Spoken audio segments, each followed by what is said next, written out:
Hello everyone, good guy here. গত পর্বে আমরা দেখেছিলাম যে কীভাবে একটি ভেরিয়েবল ডিক্লেয়ার করতে হয়। মেন কথা হচ্ছে ভেরিয়েবলের যে কনসেপ্টটা সেটা আমরা দেখেছিলাম, বাট এই পর্বে হচ্ছে আমরা ভেরিয়েবল নিয়ে আরও ডিপে চলে যাব। যেমন সিঙ্গেল ভেরিয়েবল কীভাবে ডিক্লেয়ার করতে হয় সেটা শিখেছি, কিন্তু কীভাবে আমাদের ভেরিয়েবল ডিক্লেয়ার করা উচিত না ওইগুলো কিন্তু আমরা শিখিনি। অথবা মাল্টি ভেরিয়েবল কীভাবে ইউজ করতে হয়। অনেকের মনে প্রশ্ন দেখতে পারে মাল্টি ভেরিয়েবল, সমস্যা নেই, আপনাদের সব কিছু ক্লিয়ার করে দিব আজকে, ঠিক আছে? তো এখন আমরা চলে যাচ্ছি আমাদের সেই W3 স্কুলের ওয়েবসাইট। তো এখানে হচ্ছে যে প্রথমে যে ভেরিয়েবল কীভাবে ক্রিয়েট করতে হয়, তো এখানে দেখতেই পাচ্ছেন যে ভেরিয়েবল বিভিন্ন টাইপ, এটা আমরা যদিও দেখেছিলাম। তো এখানে এটা দেখাচ্ছি না।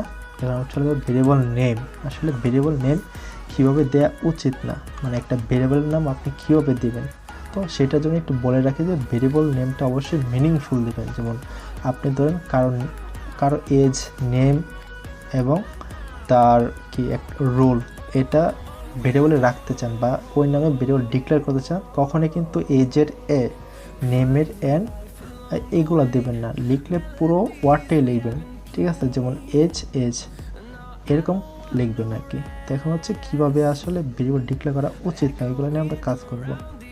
এবার দেখেন যে এই যে একটা ভেরিয়েবলটা লিখলাম, মাই বার, আচ্ছা লিখলাম, তো মাই বার দিয়ে কী বুঝাইছে ওইটা আপনাদের বোঝার দরকার নেই।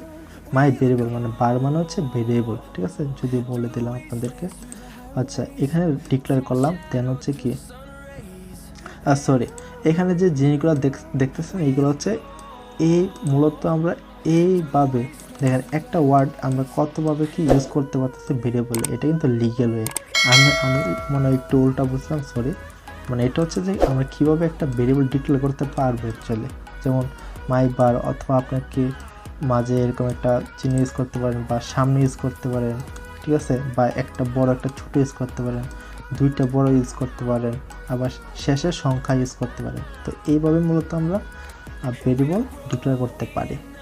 কিন্তু আমরা কীভাবে পারি না, এই যে দেখুন, আমি তো শেষে সংখ্যা, নিউমেরিক সংখ্যা ইউজ করতে পারি, বাট প্রথমে কোনো ভেরিয়েবল সংখ্যা দ্বারা শুরু হবে না।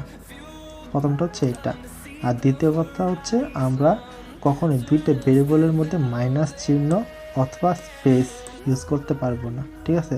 তো এই যে তিনটা এক্সাম্পল দেওয়া হয় সেটা হচ্ছে ইলিগাল ভেরিয়েবল নেম, আমরা এইভাবে ডিক্লেয়ার করতে পারবো না। যদি ডিক্লেয়ার করি কম্পাইলার অবশ্যই এরর দিবে, ঠিক আছে? আমরা মূলত এইভাবে দিতে পারি। তো আমার মতে আপনাদের সাজেস্ট করতেছি যে মাই ভেরিয়েবলটা এটা কখন ইউজ করবেন বা এইগুলো ইউজ করবেন, এইগুলো হচ্ছে আমরা যখন কোড করবো এইগুলো সাজেস্ট করে দেব।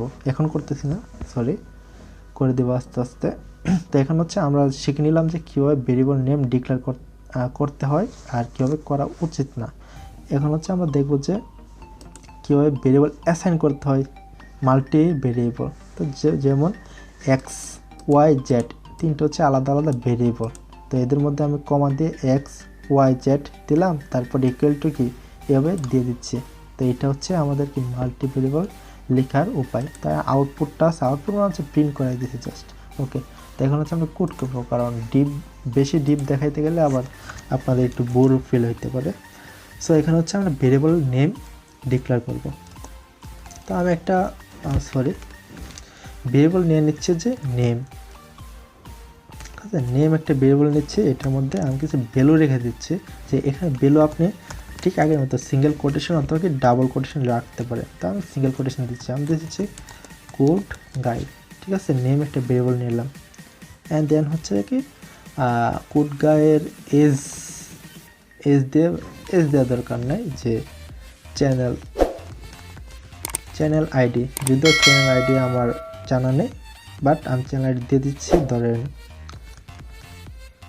ঠিক আছে, দিয়ে দিলাম।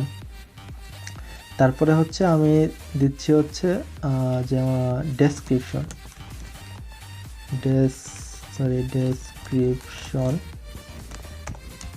দিচ্ছি প্রোগ্রামিং, ওকে। সো আমাকে কি একটা এরর দিচ্ছে, চ্যানেল আইডি ইন্ট, ওকে। তো আমরা ভেরিয়েবলগুলো একটু চেঞ্জ করছি।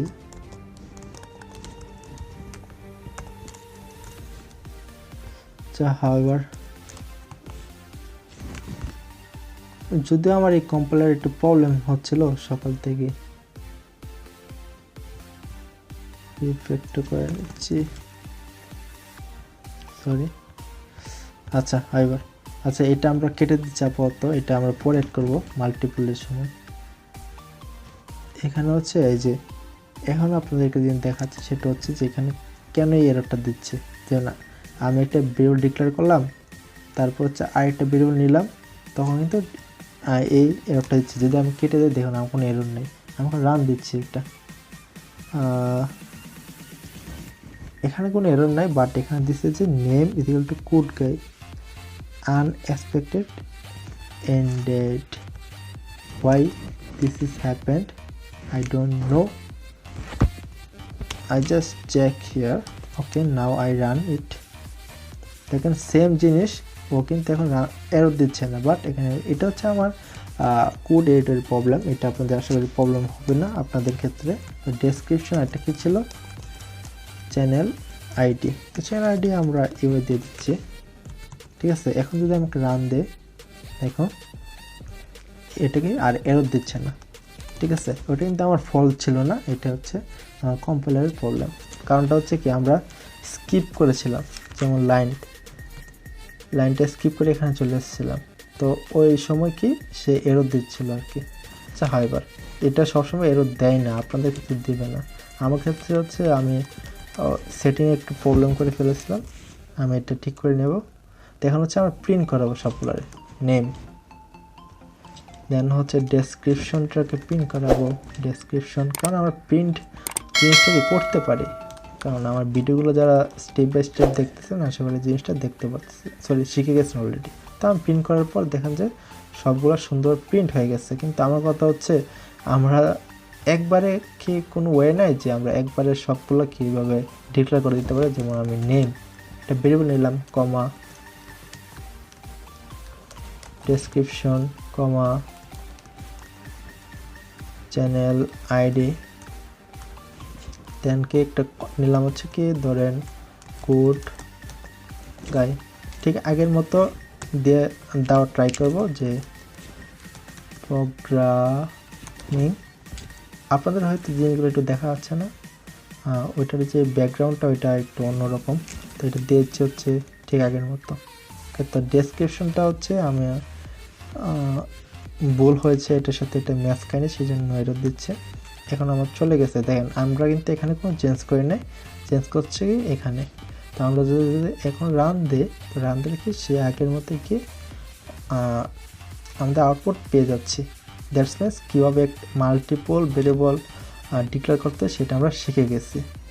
সো দেখি যে ভেরিয়েবল নিয়ে আর কোনো কিছু এখানে আছে কিনা, যদিও আমার মনে হয় সব কিছু শিখে গেছে। তবে এখানে একটা গ্লোবাল ভেরিয়েবল নামে আর এটা অপশন আছে, বাট এটা এখন আপনাদেরকে দেখাতে চাচ্ছি না, কারণ এটা দেখাতে গেলে আমাদের প্রথমে শিখতে হবে যে ফাংশনটা আসলে কি, কিভাবে এটা ইউজ করতে হয় পাইথনে।